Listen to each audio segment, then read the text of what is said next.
우리가 what you eat이라는 말이 있는데요. 우리가 먹는 것이 뭘 먹느냐에 따라서 우리가 어떤 삶을 사느냐가 결정된다는 것입니다. 여러분 요즘 패스트푸드가 굉장히 많죠. 그러다 보니까 그걸 먹으면서 우리들의 몸이 굉장히 많이 망가집니다. 건강하지 못한 몸이 되는데 왜 그러느냐? 좋지 않은 음식을 먹으니까 건강하지 못한 몸이 된다는 것이죠. 이건 여러분 너무나 당연하지 않습니까? 살찌는 음식을 먹으면 살찌게 되는 거고, 살 빠진 음식을 먹으면 살이 빠지는 거고, 늙게 되는 음식을 먹으면 늙어지는 거고, 그렇죠? 음식을 잘 먹으면 좋은 몸이 되는, 건강한 몸이 되는 거고. 여러분 가만히 보니까 인생에 있어서 우리들의 몸뿐만 아니라 영혼도 그런 것 같습니다.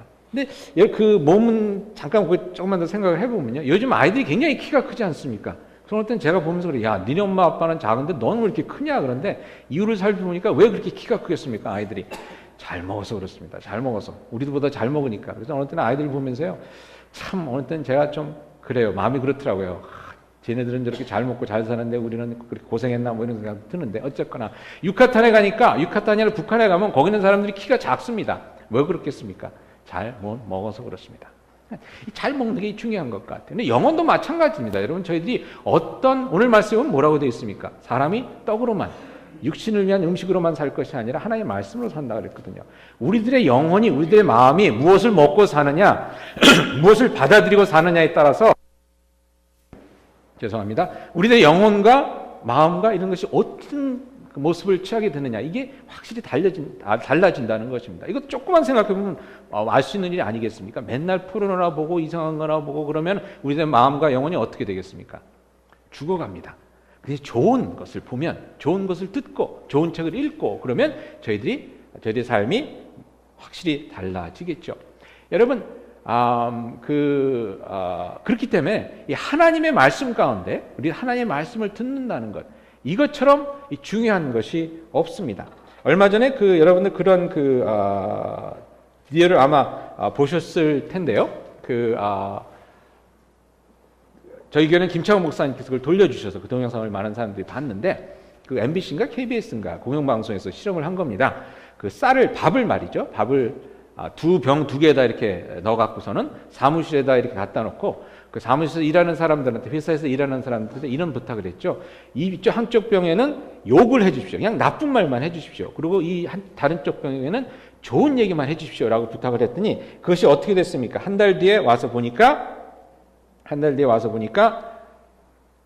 그 나쁜 말만 한 그 병 속에 있는 쌀은 두 개 다 이제 곰팡이가 쓸었는데, 나쁜 말만 한 병 속에 있던 밥은 곰팡이가 아주 그냥 시커멓게 막 지저분하게, 그냥 아주 그냥 쌀벌하게 그런 무서운 모습으로 곰팡이가 들었고요.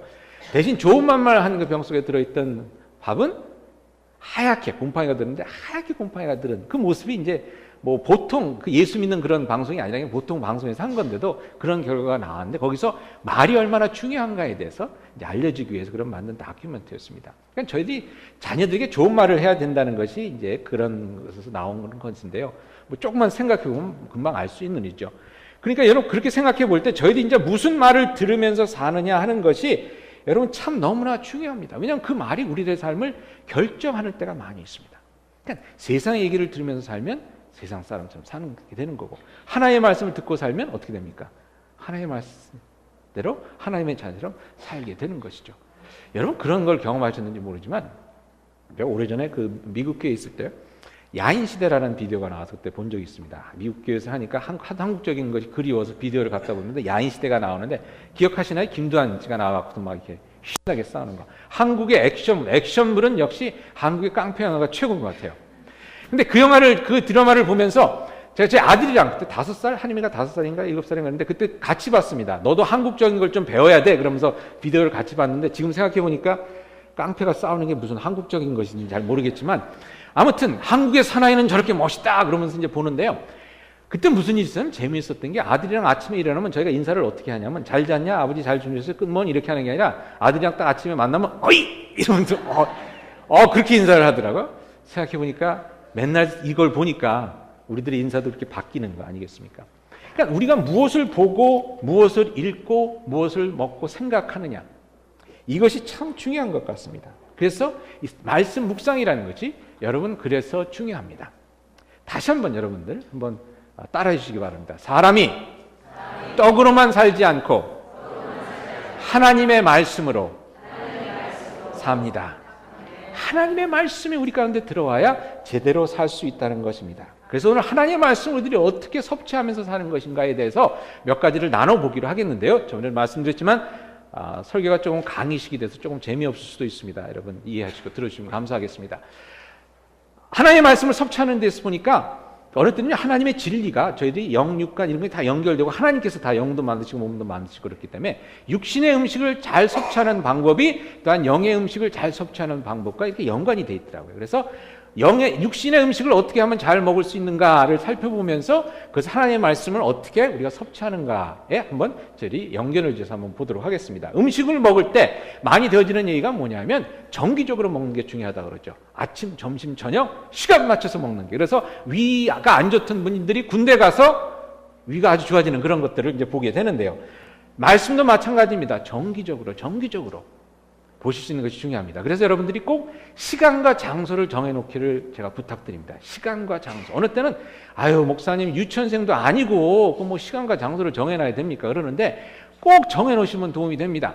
장소를 정해놓으시기 바랍니다. 시간은 많이 정해놓으시는데 장소는 안 정해놓으시는데요. 장소를 정해놓으시기 바랍니다. 왜냐하면 그 장소가 여러분들의 삶 가운데 홀리 그라운드가 됩니다. 그리고 장소를 정해놓음으로 말미암아서 우리가 그 말씀 묵상이나 이런 것을 한 번이라도 더 할 수 있습니다. 제가 아는 어떤 여자 집사님은 아이들을 학교에 보낸 다음에 식탁에서 뭐 다른 특별한 자기 책상이 없으니까 식탁에서 말씀 묵상을 하셨는데요. 뭐라고 말씀하냐? 목사님 바빠서 집안에서 집안일 바빠 청소하고 뭐 빨래하느라고 왔다 갔다 하더라도 자기가 앉아서 말씀 묵상하는 그 자리만 보면 자꾸만 그 생각이 난다는 거예요. 저기서 말씀 묵상을 해야 되는데. 여러분 그러한 것이 참 필요합니다. 그리고 자녀들에게도 참 좋은 것 같습니다. 어떤 집사님은 그 집안에 이제 리빙룸에 있는데 리빙룸에 여러분들 보시면 벽이 이렇게 있고 조금 이렇게 튀어나온 부분들이 있는 게 있지 않습니까? 뭐 기둥을 세우느라고 뭐 그렇게 한 그런 부분들인데 거기에다 이제 십자가를 달아놓고 그 밑에 방석을 하나 놓고 그분이 거기서 이제 기도하는 장소로 삼았습니다. 기도하는 장소로 삼다 보니까 아이들이 어떻게 되냐면 아플 때 거기 가서 무릎 꿇고 기도를 하더래요. 조그만 아이들이. 그러니까 나에게 있었던 거룩한 장소가 있다는 것 이것이 참 중요합니다. 많은 분들이 그것이 교회죠. 근데 집안에서도 말이죠. 거룩한 스팟 하나의 그 위치가 있게 되면 여러분들이 영성생활을 하시는데 크게 도움이 됩니다. 그래서 장소를 정해 주시고요. 또 시간을 정해 주시기 바랍니다. 시간 날 때 하지 하는 것보다 꼭 시간을 정해 주시면 그러면 여러분 또 그 시간을 때문에 여러분들이 말씀 묵상을 또 열심히 하게 됩니다. 제일 좋은 것은 아침에 하시는 건데요. 아침에 안 되더라면 점심에 직장에서 일하시는 분은 점심시간이라도 잠깐이라도 하셔도 좋고요. 저녁에 하셔도 좋고 제가 처음에 묵상하시는 분들에게 부탁드리는 것은 딱 15분만 해달라는 겁니다. 15분도 많은 것 같으면 10분만이라도 무슨 말씀이냐면요. 말씀 묵상을 하는데 10분이 딱 지났어. 근데 아무것도 안 됐다. 그럼 그냥 덮으셔도 된다는 겁니다. 10분만 한번 해주시기 바랍니다. 15분만. 그러니까 너무 처음에 부담을 가지시고, 이건 이걸 하려면, 이걸 또 이해하고 하려고 그러면 쓰려고 그러면 얼마나 힘들어. 그런 생각이 드실 수가 있을 텐데, 그렇게 하지 마시고, 그냥 하실 수 있는 그 시간만큼만 하시면, 여러분 그것이 쌓여서 또 큰 애가 됩니다. 근데 중요한 거는 정해놓고 하신다는 겁니다. 될 수 있으면 아침에 하시기 바랍니다. 왜냐하면 아침에 하시면 그 말씀이 나의 삶 가운데 남아있어서 하루 종일 그 말씀을 되씹을 수가 있고 또 그 말씀을 이미 나의 삶을 어떻게 인도하는지를 저희들이 볼 수가 있습니다. 그렇게 못하시더라도 저녁 때라도 하실 수 있으면 좋겠습니다. 그리고 여러분 두 번째로 음식을 먹을 때 어떻게 먹는 게 중요하죠? 편식하지 않는 게 중요합니다.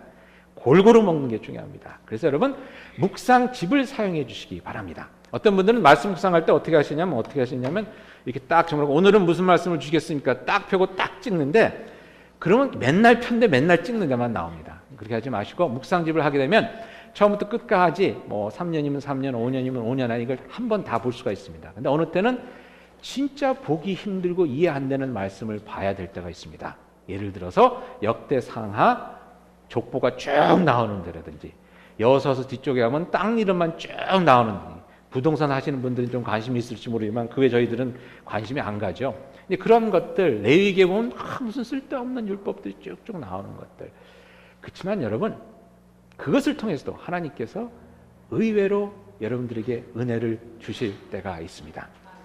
말씀 묵상의 중요한 것은 뭐냐면요. 기억할 것은 뭐냐면 하나님께서 여러분에게 해주고 싶으신 말씀이 있다는 것입니다. 이게 여러분 중요한 겁니다. 여러분에게 해주고 싶으신 말씀이 있다는 것입니다. 저에게 집사님께서 한번 말씀 묵상을 오래전에 하실 때 이런 간증을 나눠주셨습니다. 아침에 이제 말씀 묵상을 하시는데 아침에 바쁜 일이 있었고 병원에 갈 일이 있었고 묵상을 못하고 그냥 가셨어요. 병원에 위내시경을 하러 갔는데 위내시경 하는 의사를 만나러 갔습니다. 근데 만나러 갔는데 의사가 이렇게 악수를 하려고 손을 내미는데 인사를 하려고 손을 내미는데 손을 만져보니까 의사가 손이 좀 이상하더래요. 이렇게 구부러져갖고 펴지 못하는 손이었어요. 그래서 인사를 하고서는 이제 위내시경 받기 위해서 이렇게 할 준비하라고 이제 그걸 듣고선 집에 오는데 좀 그렇더라는 거예요. 손이 제대로 안 된 의사가 어떻게 위내기생 치료를 제대로 할 수 있을까? 그래서 뭐 여러 생각이 들었겠죠. 재수 없다는 생각도 들을 수 있고, 하나님 요즘 나 말씀 묵상 잘하는데 왜 이러십니까? 라는 생각도 들 수 있고, 뭐 마음 모르겠지만 별별 생각이 다 들지 않았겠습니까? 의사를 바꿀까 하는 생각도 들고, 원래 하는 의사가 아니라 다른 의사가 들어왔는데 또 그런 의사가 들어왔다 그러더라고요. 그러니까 하나님 뭐 하시는 겁니까? 뭐 이런 생각 들었는데, 집에 와서 보니까 시간에 이제 말씀 묵상을 자기가 놓친 걸 기억하고 말씀 묵상을 하려고 책을 폈습니다. 그날 읽어야 되는 말씀이 뭐냐면 마가복음 2장, 3장에 나오는 말씀이었습니다. 무슨 말씀이냐면 예수님께서 손이 오그라든 사람의 손을 고치시는 이야기였습니다. 그 말씀을 듣고 이 집사님이 소스라치게 놀란 거예요. 하나님께서 무슨 말씀을 해주기를 원하셨던 겁니까? 손이 오그라든 사람을 통해서 내가 너를 고쳐주겠다. 말씀을 해주신 거 아니겠습니까? 여러분, 많은 분들이 이런 말씀을 하십니다. 목사님, 저희 구약시대에 살았으면 좋겠습니다. 왜? 구약에서는 천둥 번개 치면서 하나님께서 나타나셨는데 그렇게 나타나서 말씀하시면 제가 좀 믿을 수 있을 것 같은데 지금은 그런 일이 없으니까 믿기가 힘듭니다. 그렇게 말씀하시는데 그거는 100% 말이 안 되는 얘기입니다. 왜냐하면 구약시대에 하나님께서 천둥 번개를 치면서 나타나신 일이 10손가락에 들어갈 정도로 몇 번 안 됩니다. 그러니까 구약시대 때 그렇게 하나님께서 자주 나타나신 것은 아니고요. 오히려 하나님의 말씀을 듣기에는 저희들이 더 좋은 위치에 있습니다. 무엇 때문입니까? 성경책. 성경책이 하나님의 말씀입니다. 이 말씀을 통해서 하나님께서, 여러분 이건 제가 진짜 여러분이 오늘 드리고 싶은 말씀입니다. 성경책을 통해서 하나님께서 여러분에게 말씀해 주고 싶어 하십니다. 여러분 개인에게 말씀해 주고 싶어 하십니다. 근데 우리가 그 목소리를 못 듣는 게 뭐냐면 우리가 성경책을 읽지를 않으니까요. 내게 주시는 말씀을 듣는 것이 말씀 묵상입니다. 그래서 여러분 어떠한 성경을 통해서 저는 욥기를 읽으면서 어느 때는 여호수아서를 읽으면서요 너무 은혜를 받았어요. 여호수아 나중에 보면요 뒤에 땅 얘기가 막 나옵니다. 누가 누구 땅을 고 누가 누구 땅을 고 한참 읽으면서 목사니까 내가 이걸 읽고 있지 목사만 아니었으면 내가 이걸 왜 읽겠냐 그랬는데 갑자기 하나님께서 주시는 말씀이 뭐냐면 그때 어떤 일이 있었냐면요 저희 아버지께서 북한에서 오셨거든요. 북한에서 오셨는데 한 번은 저희를 딱 앉히시더니 고향 지도를 그려주시는 거예요. 약도를 그려주시면서 여기에 옛날 우리 집이 있었고 여기 길이 있었고 교회가 있었고 요만큼이 우리 땅이었다. 그러시는데 이야 북한에 우리 땅이 있었구나. 그래서 통일되면 찾으러 가야지 뭐 이런 생각을 했었는데 어느 때는 그런 생각이 들어요. 나는 왜 땅 한 평 이렇게 물려받은 게 없을까. 우리 외할아버지도 굉장히 부자셨다고 그러는데 땅을 다 우리 삼촌들이, 이건 LA까지는 안 가죠. 네.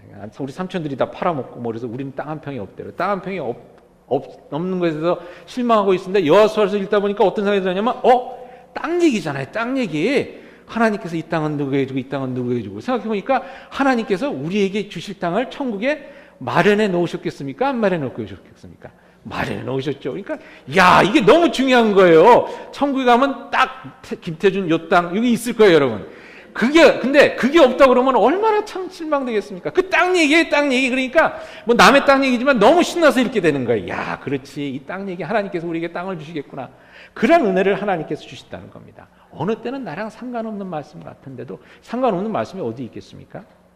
그때만 못 들을 뿐이죠. 근데 그 말씀을 듣게 될 때 하나님께서 여러분들에게 주시는 놀라운 은혜의 말씀이 있는데 그것을 들어야 하지 않겠습니까? 그래서 골고루 묵상집을 통해서 여러분들이 성경 말씀을 읽을 수 있기를 바랍니다. 그러면서 저희가 4번을 먼저 하겠는데요. 4번에 이게 진짜 중요합니다. 여러분에게 주시고자 하는 말씀이 있기 때문에 본인이 직접 말씀을 읽어야 합니다. 많은 분들이 설교를 듣는 것으로 만족하시는데 물론 설교도 중요하지만 그리고 성경 공부도 중요하지만 여러분들에게 해주시고 싶은 말씀이 있다는 것입니다. 그 말씀을 여러분들이 듣기 위해서 본인이 직접 읽으셔야 합니다. 여러분 요 다음에 나오는 내용이지만 말씀 묵상은 성경 공부랑 틀립니다. 성경 공부에서 여러분 손이 오그라든 사람의 이야기를 읽을 때 저희들이 배워야 될 것은 무엇입니까? 예수님께서 안식일 날에도 병자를 고치시고 안식일의 주인이 되신 예수님, 이런 것들을 저희들이 배우게 되는데요. 그 말씀이 그날 그때 그 집사님이 읽었을 때 그 집사님을 위한 말씀으로는 어떻게 전해진 것입니까? 하나님께서 손 오므라든 사람을 통해서 저를 치유해 주신다는, 그 집사님 보고 걱정하지 말아라, 손이 오그라든 의사라고 걱정하지 말아라는 그 말씀을 하나님께서 다른 사람이 아니라 그 집사님에게 해주고 싶으신 것이었는데, 그 말씀을 들어야 하지 않겠습니까? 그리고 들었습니다.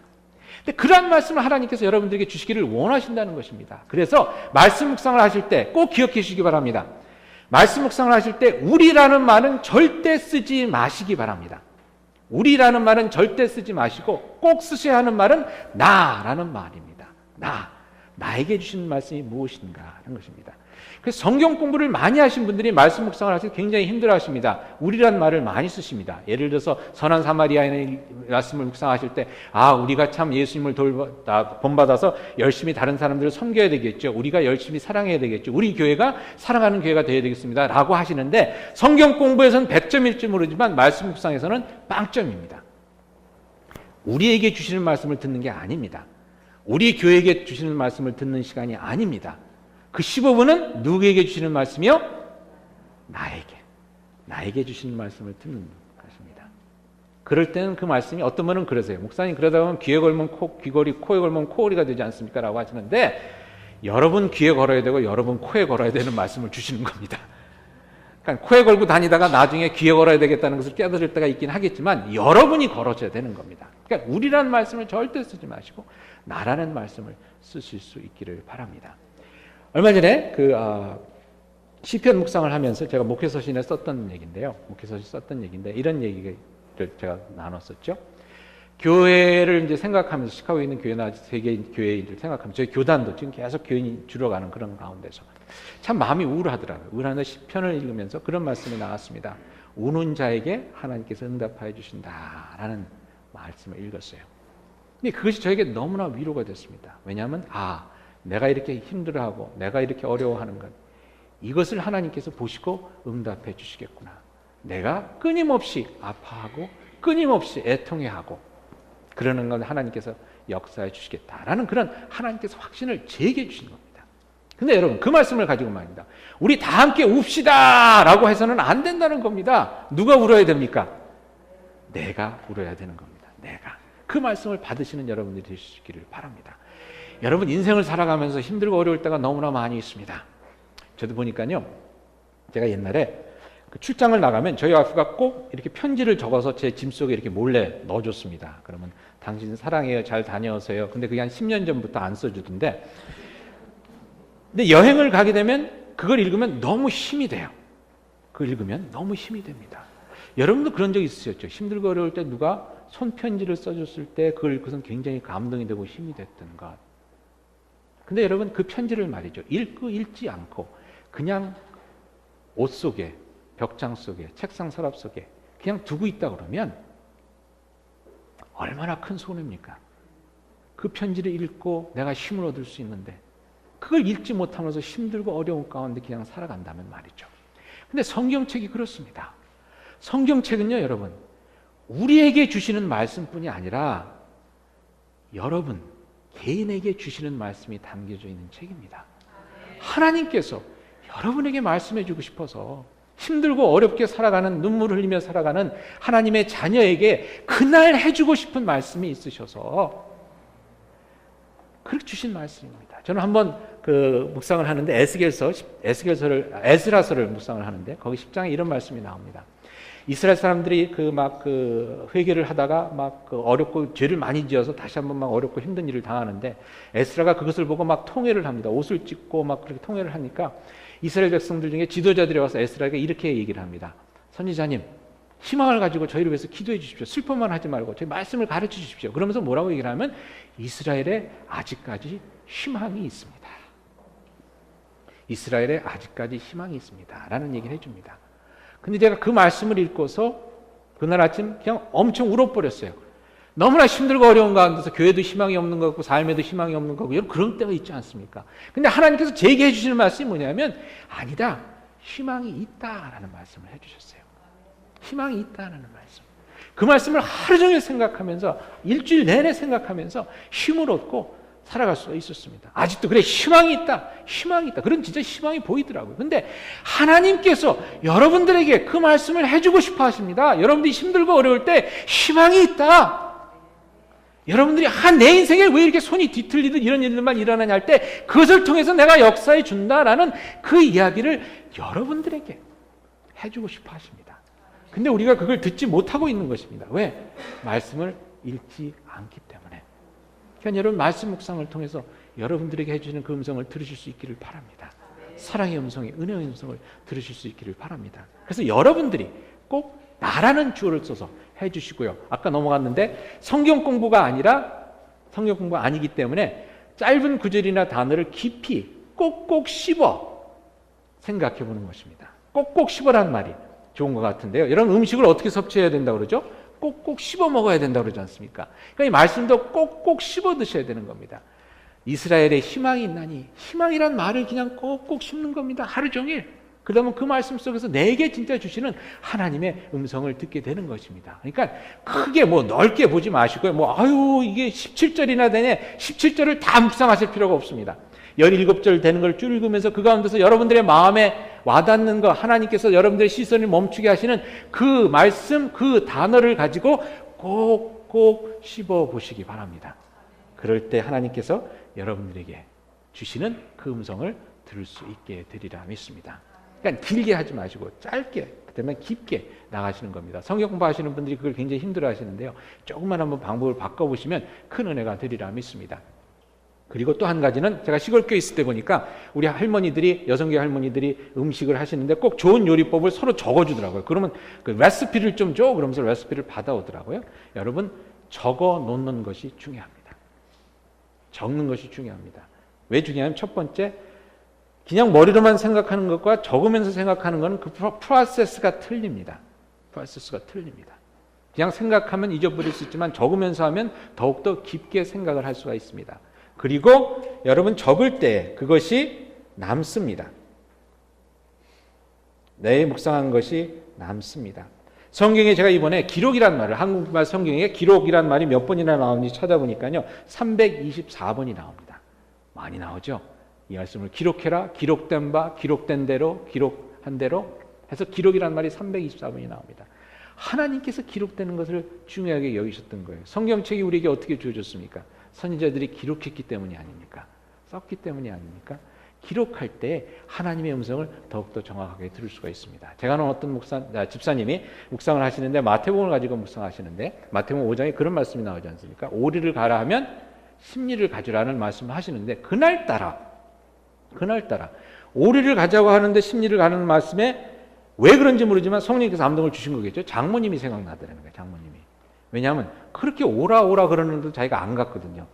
그러니까 오라 그러는데 안 갔는데 오리를 가라 그러는 심리도 가라 그러는데 장모님이 오라는 걸 내가 이렇게 못 갔을까. 그래서 이제 그걸 묵상으로 적었습니다. 장모님 댁에 한번 가봐야 되겠다. 적었습니다. 그 다음에 어떤 기절이 나오는지 아십니까? 원수도 사랑하라는 말이 나옵니다. 근데 원수도 사랑하라는 말이 나오는데 또 장모님 생각이 나는 거예요. 왜 이게 되는지 모르지만. 그래서 원수도 사랑하라 그랬는데 내가 장모님을 너무 사랑 못하는 것 같다. 그래서 장모님을 이렇게 적었습니다. 그 다음 장에 무슨 얘기 나오시는지 아십니까? 마태복음 6장에 보면 오른손이 하는 일을 왼손이 하지 못하게 하라 이렇게 나옵니다. 근데 또 장모님이 생각나는 거예요. 장모님이 진짜 오른손이 하는 일을 왼손이 모르게 내가 모르게 이렇게 해주시는 일이 많은데 내가 너무 무심하지 않나 장모님 이렇게 적어놨습니다.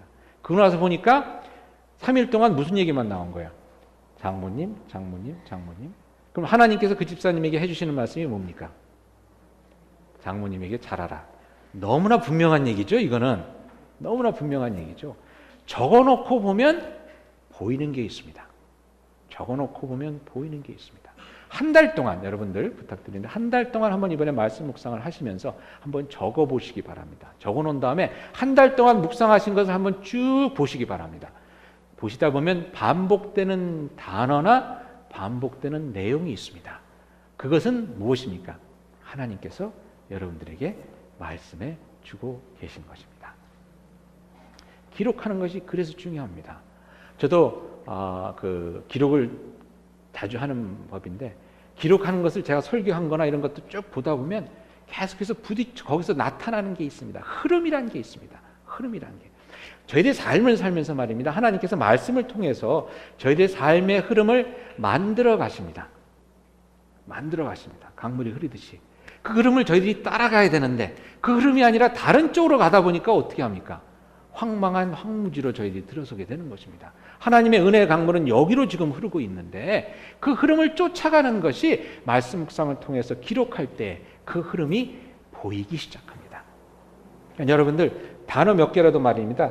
꼭 적어주시기 바랍니다. 그 적을 때에 그 하나님께서 여러분들에게 해주시는 말씀을 좀 더 명확하게 볼 수가 있습니다. 그래서 기록하는 것을 여러분들 꼭 부탁드리고요. 그 다음에 나누는 거에 대해서는 여러분들 나눌수록 이제 더 풍성해진다는 건데요.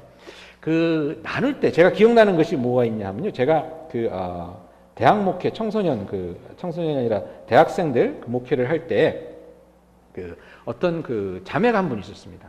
결혼한 지 얼마 안 돼서 3개월인가 뭐 이 정도 된 자매인데 그 자매가 그 남편이 교회를 나오니까 이제 따라 나왔습니다. 그럼 남편이 성경 묵상하는 그룹에 나오겠다니까 따라 나왔습니다. 아주 초짜입니다. 성경 말씀을 읽는데 너무 은혜롭게 읽는 거예요. 그럼 다시 한번 말씀드리지만 성경 묵상을 하면서 옆에 설명되어져 있는 게 많이 있지 않습니까? 많은 분들이 뭐 생명의 산 같은 데 보면 예화에 은혜 받고 그러시는데 예화나 설명된 거를 될 수 있는 한 보지 마시고 그냥 여러분들의 생각으로 말씀을 보실 수 있으면 좋겠습니다. 그래야 여러분에게 주시는 말씀을 받을 수가 있으니까요. 이분이 뭐라고 했냐면 그 말씀 묵상을 때 나누는 시간에 이 말씀을 나눴거든요. 그러니까 말씀 묵상을 나누다 보면 저희들이 또 함께 은혜를 나누게 되는데 이사야서 44장에 있는 말씀입니다. 19절에 이런 얘기가 나와 있습니다. 마음의 생각도 없고 지식도 없고 총명도 없으므로 내가 그것의 절반을 불사르고 또한 그 숯불위에서 떡도 굽고 고기도 구워 먹었거늘 내가 어찌 그 나머지로 가증한 물건을 만들겠으며 내가 어찌 그 나무통 앞에 굴복하리요 하라 라는 말씀입니다. 무슨 얘기냐면 이스라엘 사람들이 나무를 잘라다가 반은 쪼개서 땔감으로 삼아서 거기다 고기 구워 먹고 밥 해 먹고 이러고 나머지 반쪽은 우상으로 세워서 절을 한다는 겁니다. 그러니까 우상 숭배가 얼마나 말이 안 되는 얘기냐를 얘기한 건데 이 자매는 이걸 어떻게 받아들였냐면 자기 삶에 하나님께서 나무 토막을 주셨는데 반은 잘라서 자기 마음대로 쓰고 반은만 하나님께 드린다는 삶을 살고 있는 자신의 모습을 거기서 봤습니다. 3개월 된 사람이야. 예수 믿은 지.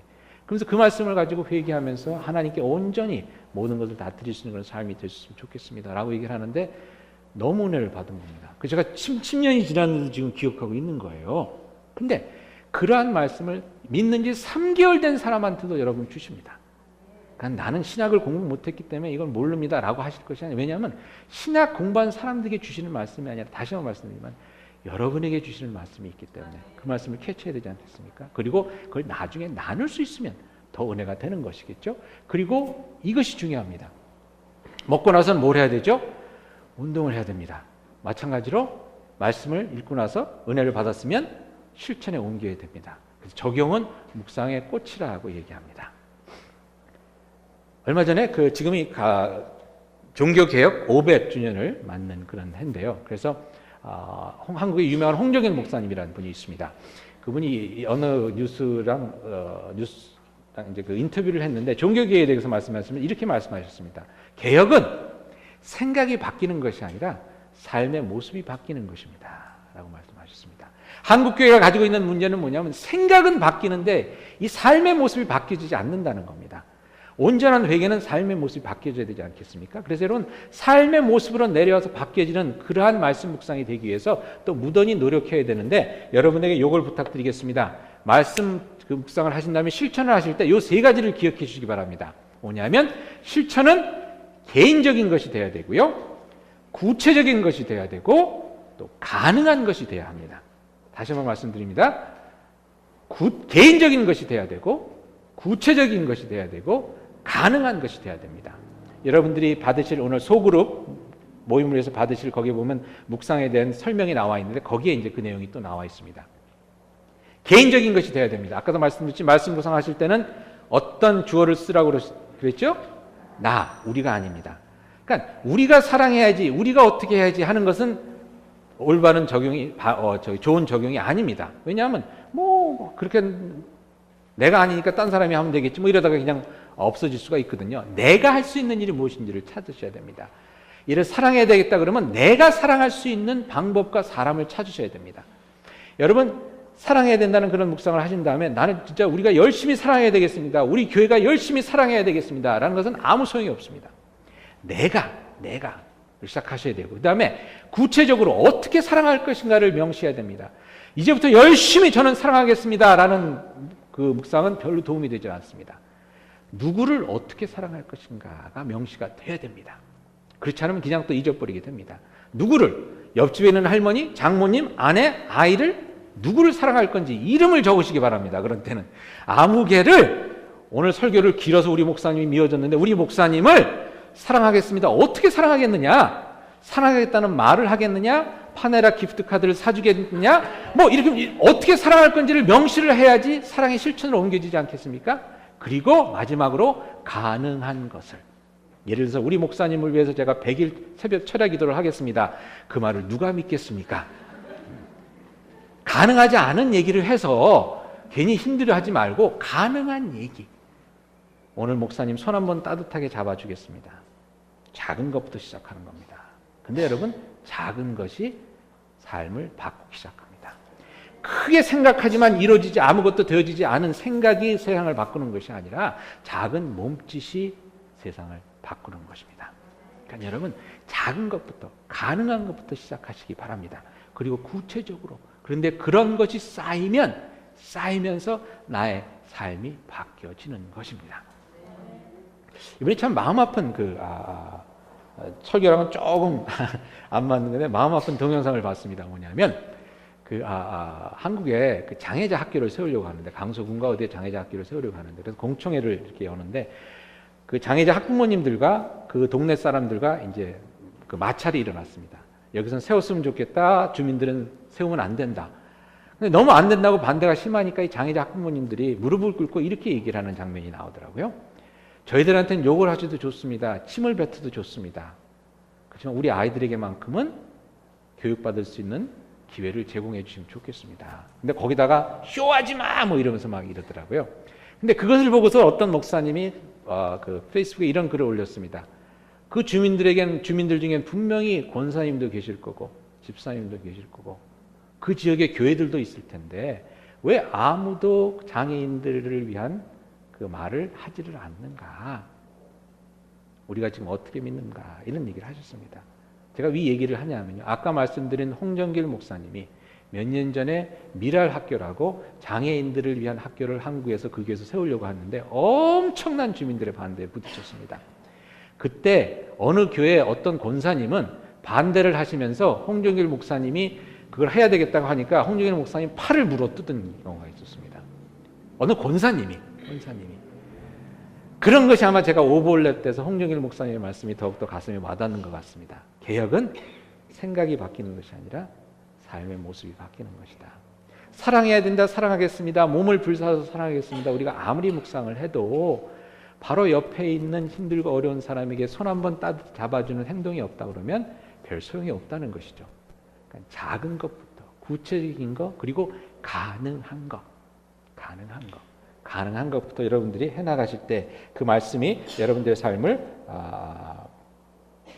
감싸주시고 또 바뀌어주시고 변하게 하시며 또한 풍성하게 해주실 줄 믿습니다. 그래서 여러분 적용을 꼭 그렇게 작은 것부터 시작하시는 여러분 되시기를 바랍니다. 그 아웃라인 마지막에 보면 제가 디모데서 3장 16절 17절의 말씀을 적었는데요.